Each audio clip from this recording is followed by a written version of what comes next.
martın 13-də gözlənilən hava şəraiti açıqlanıb.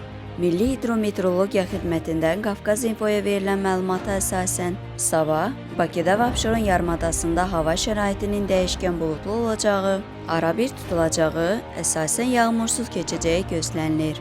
Gecə və səhər bəzi yerlərdə arabir duman olacaq. Mülayim cənub-şərq küləyi əsəcək. Havanın temperaturu gecə 3-7 dərəcə isti, gündüz 13-18 dərəcə isti olacaq.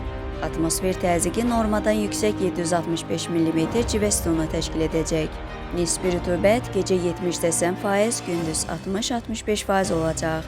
Azərbaycanın rayonlarında hava şəraitinin əsasən yağmursuz keçəcəyi gözlənilir. Bəzi yerlərdə arabir duman olacaq. Mülayim şərq küləyi əsəcək. Havanın temperaturu gecə 4-9 dərəcə isti, gündüz 20-25 dərəcə isti. Dağlarda gecə 2-7 dərəcə isti, gündüz 12-17 dərəcə isti olacaq.